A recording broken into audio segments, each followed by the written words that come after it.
Ready star महोदय, vows Bharatvarsh से कहीं अधिक बड़ा है, जो कभी किसी भी ऐतिहासिक काल में या उसके पहले किसी एक छत्र शासन के अधीन रहा हो।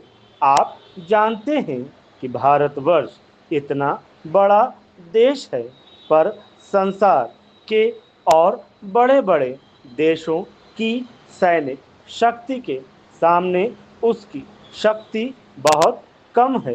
इंग्लैंड, अमेरिका और रूस की सैनिक शक्ति के सामने हमारी शक्ति बहुत कम है।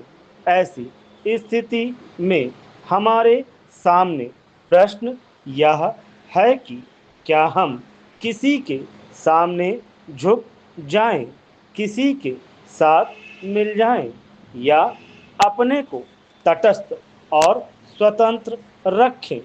किसी के साथ मिल जाने का अर्थ यह हो सकता है कि हमें उसके प्रभाव या उसकी शक्ति का लाभ मिले, परंतु उसका परिणाम भयंकर हो सकता है।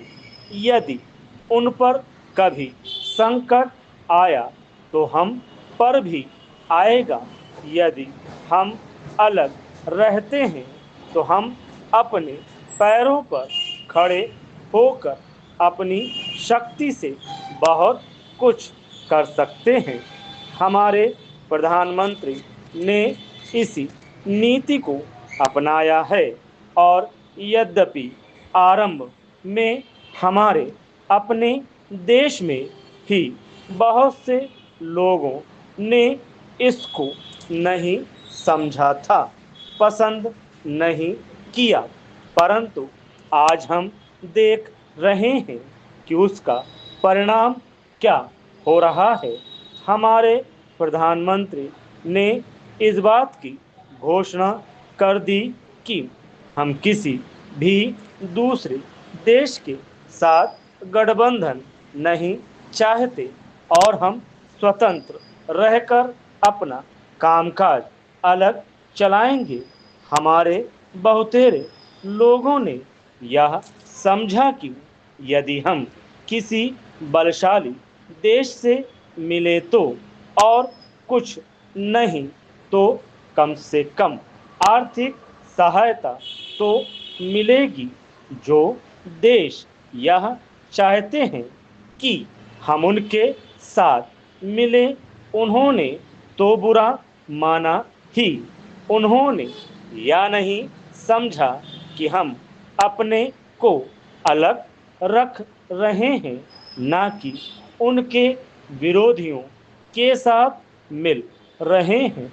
जैसे जैसे समय बीतता गया, धीरे धीरे उन्होंने भी हमारी विदेशी नीति को समझा। आज संसार के लोग मानने लग गए हैं कि भारतवर्ष अपने दृष्टिकोण पर स्थित है। Paragraph change. इतना ही नहीं, बल्कि एक नए देश को, जिसे स्वतंत्र हुए अभी 55 वर्ष ही हुए हैं, जो स्थान मिल सकता है, उससे कहीं ऊंचा स्थान हमको मिल गया है, और हमारा उत्तरदायित्व भी बढ़ गया है। मैं मानता हूँ कि इसी प्रकार यदि हम महात्मा गांधी के दूसरे सिद्धांतों को भी अपनाएं और उसके अनुसार आचरण करें तो इसका संसार पर बहुत प्रभाव पड़ेगा।